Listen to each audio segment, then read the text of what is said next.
Good evening, everyone. And now it's considering it is Friday, it's time for Friday Findings. By the way, this is Nareen's Life with MS. I am Nareen, and so let's get started. So, today I have two stories, both of them pretty interesting, and hopefully, you can derive a little knowledge out of it.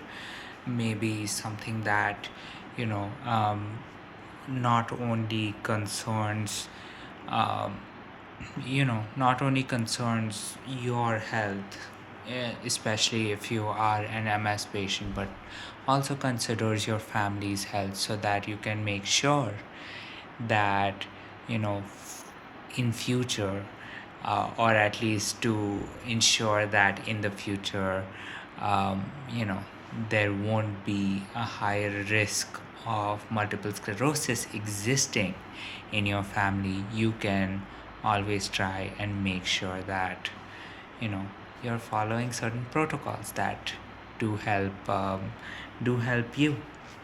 And of course, there is one that also might be able to help you out, especially if you do feel certain negativity.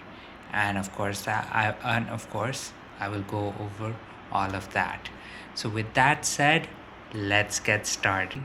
I'm going to talk about the fact that there has been a study conducted in Norway which found that there is a higher risk of multiple sclerosis associated with maternal diabetes. Now, what does that mean?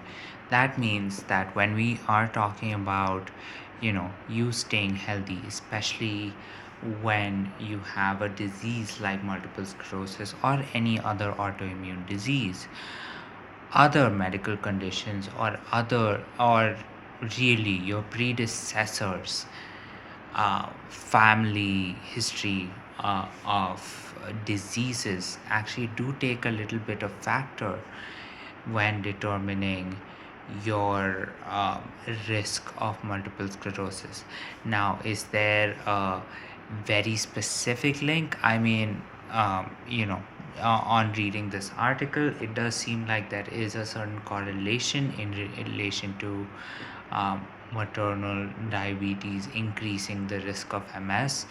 But at the same time, you do want to ensure that, while you are remaining healthy as a patient of MS, you also make sure that your family remains healthy as well, so that you can all be in a much happier place at any point in time.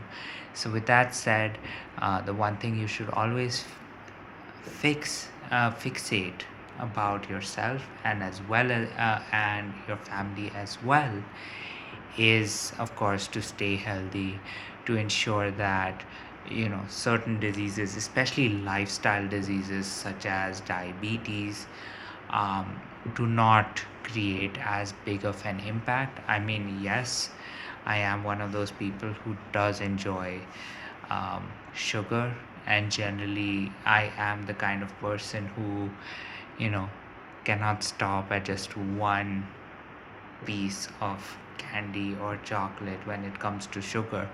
But one thing that I have done, especially recently, is to significantly reduce the amount of sugar that I consume, and that also includes sugar substitutes, because one of the biggest things that do end up happening is that your body, after a while of you, let's say, eating or consuming a lot of sugar substitutes, starts treating these sugar substitutes as sugars as well. And that might be a huge reason for diabetes existing in people who you know probably only consume sugar substitutes. And the way a lot of sugar substitutes work, and I'm not talking about all of the sugar substitutes, I'm talking about some of the sugar substitutes. The way they work is their factor of sweetness is many times more than actual sugar, and as a result of them being you know them having that ability to be um, you know thousands of times sweeter than sugar just means that you need to use a lot less, and as a result you're not putting as much of that sugar substitute into um, whatever it is that you are going to consume. So as a result it still ends up being something that could have a sugar molecule or something that is maybe a little more an edited both natural or artificial version of the sugar molecule.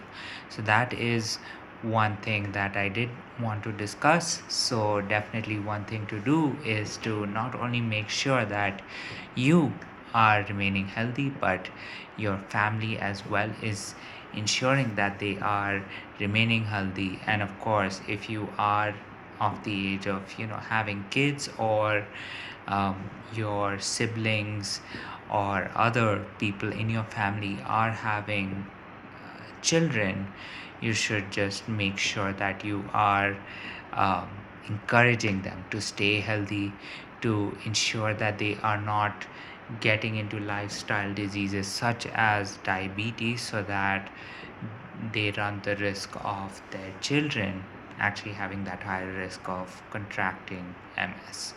So, with that being said, or maybe contracting MS wasn't the right one, but being diagnosed with MS. But with that said, that is story number one, and now we can head on to story number two. So, for the second story, this one is, of course, concerning individual patients themselves.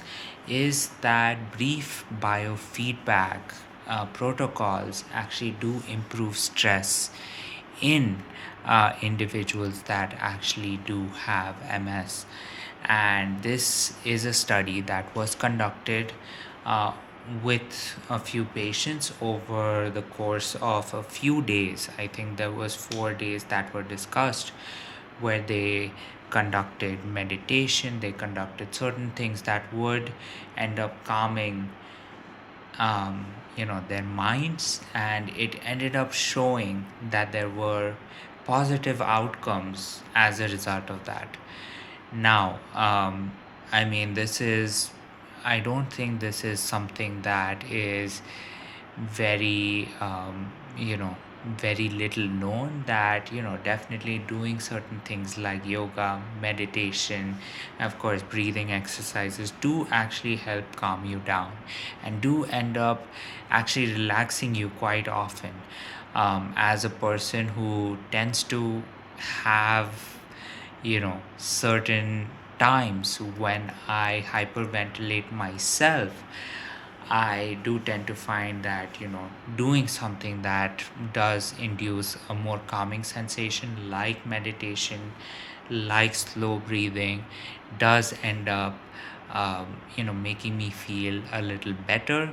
So I do definitely do recommend all of that. But I think the important part of what this study is indicating is that it does not also have to require you to build a habit, essentially, of meditating for a certain amount of time every single day. Because as seen with the patients that were included in the study, they were doing meditation exercises for just 4 days, which means that even a very brief period, and as this article, pretty much is written out in the well, sorry, I'm just losing my track of the thought. um, this article's title pretty much shares that there is a brief um, you know meditation protocol does improve all of that. So the reason I did want to mention this, the reason I did want to bring this up, is because a lot of times there are so many things that we are so worried about almost on a daily basis, that we tend to think that um, you know we tend to think that this might be, there we tend to think that there are too many things to worry about almost all the time, and usually it does not only belong to um, you know our individual selves, our individual health, life, mind, brains. I mean, all of those obviously do become a little more troublesome if you have something like MS, if you have another autoimmune condition, or any condition for that matter. But more so than that, a lot of times there are also a lot of external factors that are impacting it. And considering where the world is at right now, obviously people definitely do have um, the very real right of worrying about everything around themselves. So as a result, one thing that not on and this is not only targeted towards MS patients, but also to MS patients, to patients of other autoimmune conditions, their caretakers, and of course to the much larger population, that everyone should definitely engage in some form of meditation, some form of calming exercises that can really cool your body down, that can really settle your mind, settle your worries, make you feel more at ease, so that you can actually feel, you know you can actually feel a lot healthier in just a few days. And of course, meditation, when we talk about meditation, a lot of people think that meditation is something that does require a lot of time, it does require a lot of um, it might require a lot of planning and thinking. The easiest way to really get into meditation is to just spend maybe 10 to 15 minutes before you go to sleep to just calm yourselves down, so that you can um, you can fall asleep a little easier.